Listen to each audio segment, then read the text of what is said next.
So I wanted to revisit this camera here, the Extra Muse.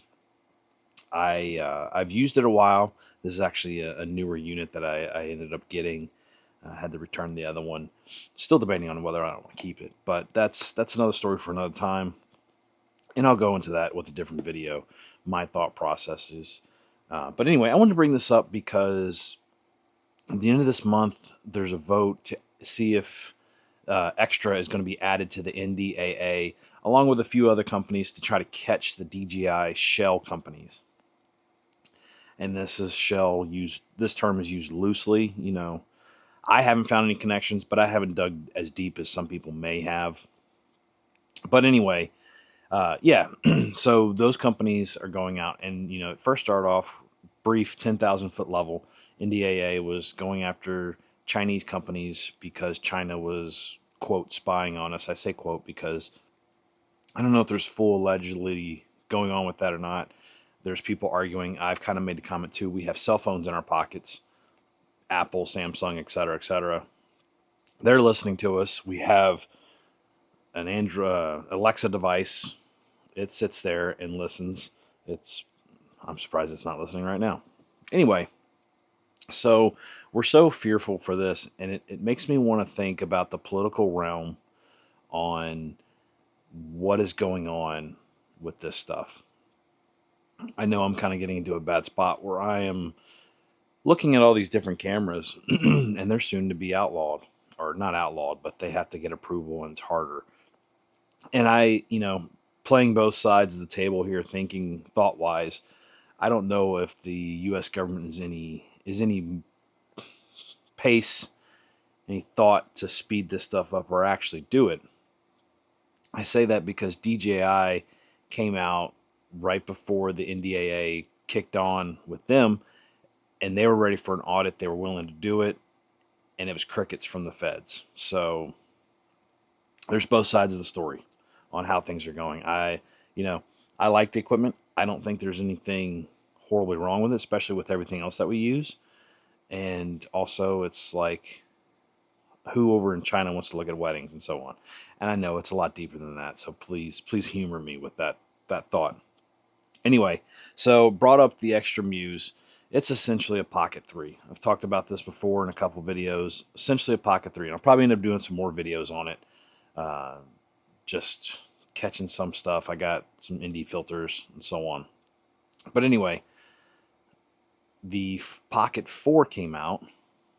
The Extra Muse 2 is coming out. It's still up in question on whether or not it's coming to the United States. As of right now, they've halted all pre-sales on the Extra Muse 2 and Extra Muse 2 Pro.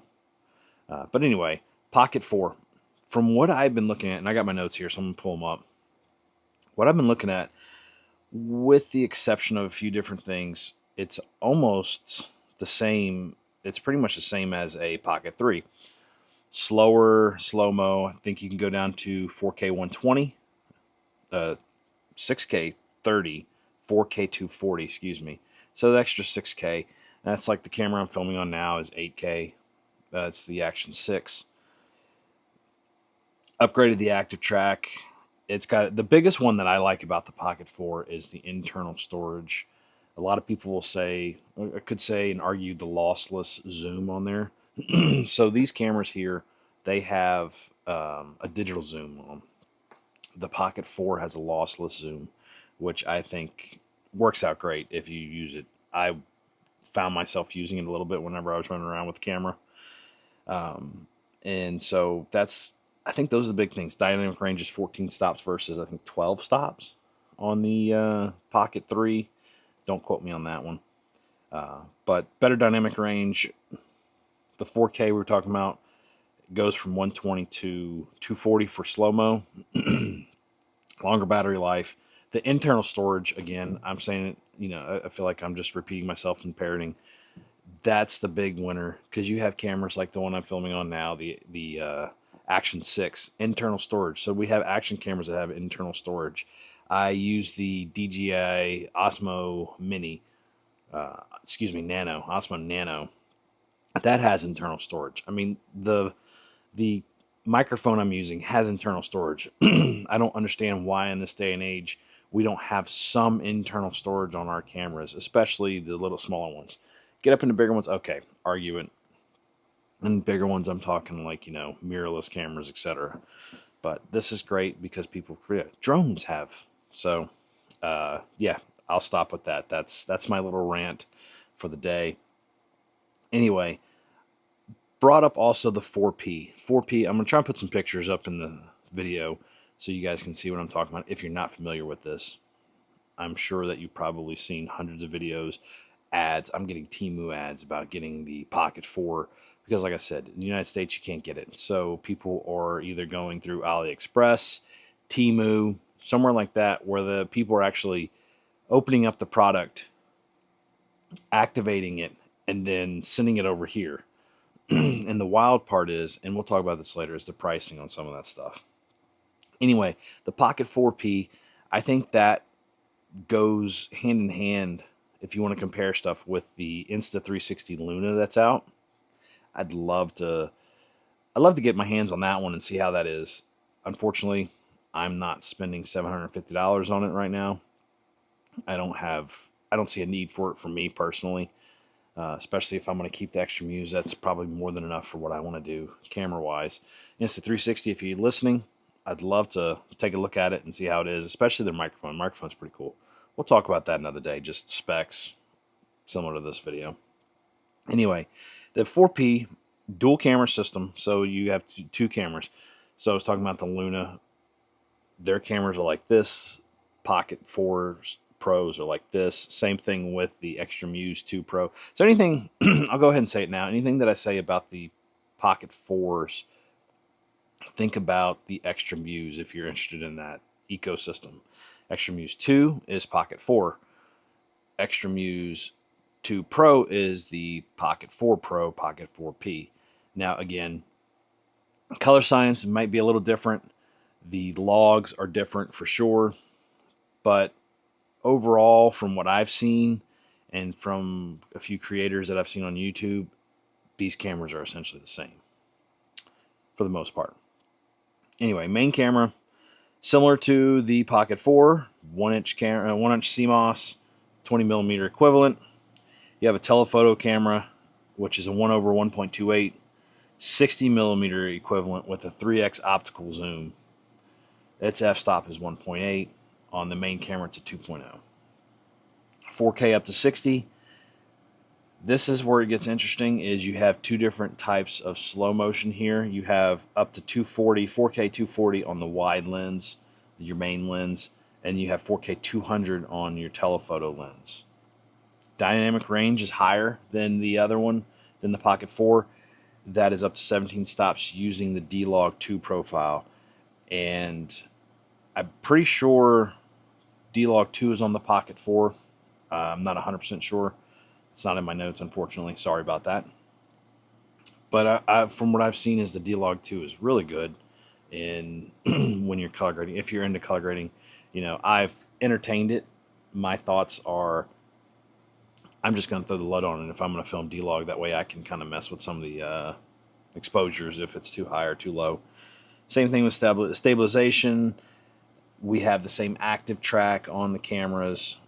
Again, we're looking at 103 gigabytes of internal storage, usable internal storage. It's probably the same for the 4, so that 107 drops down to 103. You can use micro SD up to a terabyte. You can record up to 210 minutes. It'll charge 80% in 18 minutes.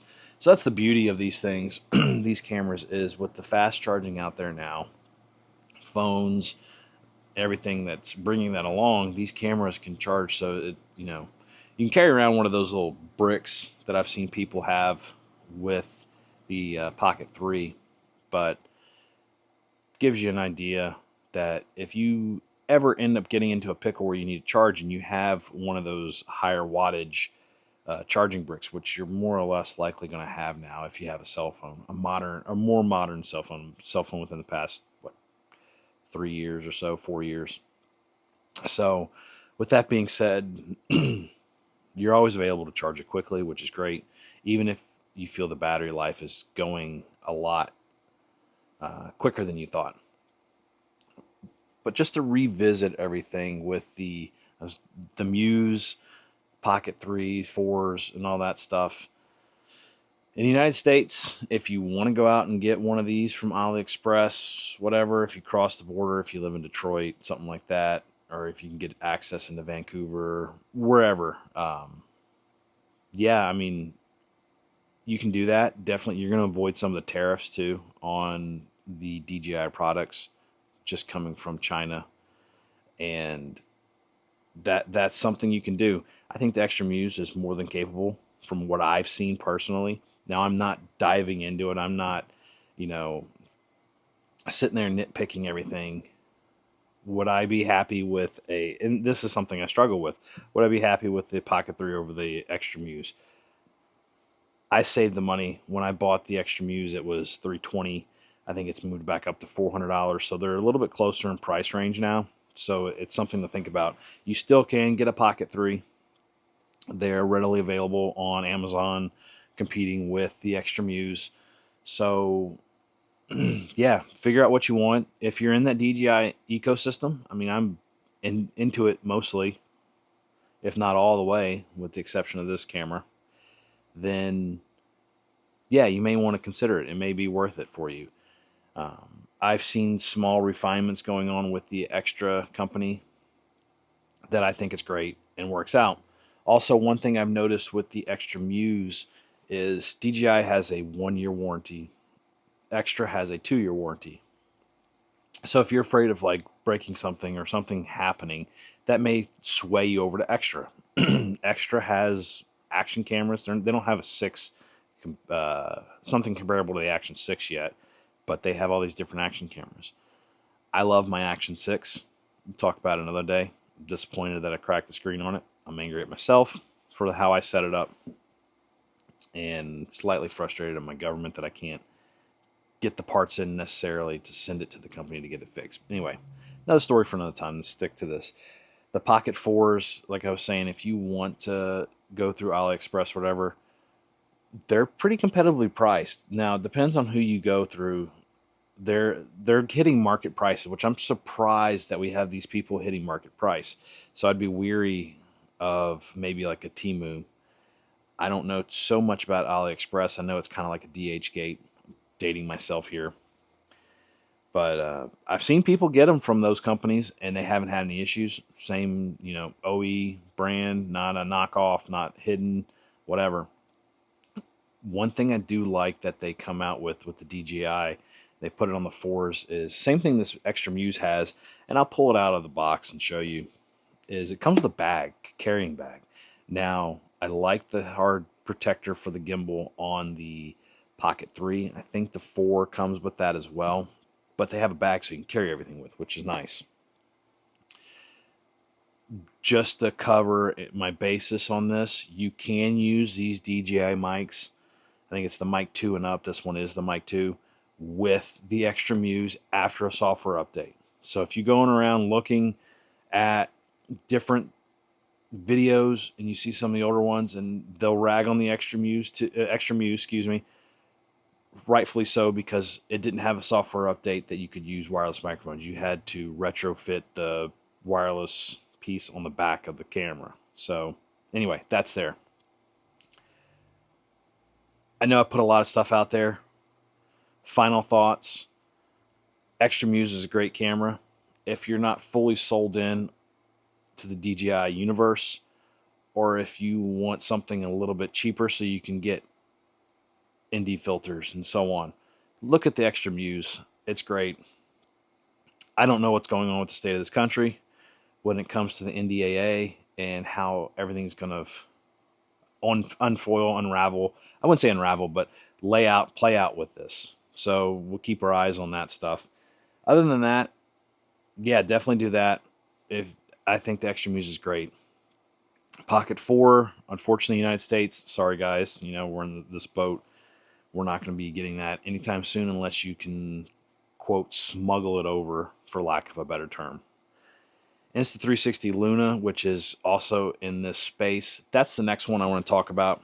Again, I'd love to get that and review that, but I don't have the financials to do that right now, nor do I think that's a wise decision in my current situation. So anyway, Insta360, if you're listening, I'd love to do it. And if you made it this far, thank you for watching this video. It means a lot to me. I'm trying to grow this channel. And yeah, I'm still bouncing all over the place, but I think I'm slowly finding a groove on things I want to do. But I greatly appreciate you watching. Please don't forget to like this and subscribe. I'm trying to grow my content. And just thank you guys for everything. Thanks for watching. Stay tuned for more videos, more reviews on cameras, and we'll see you next time.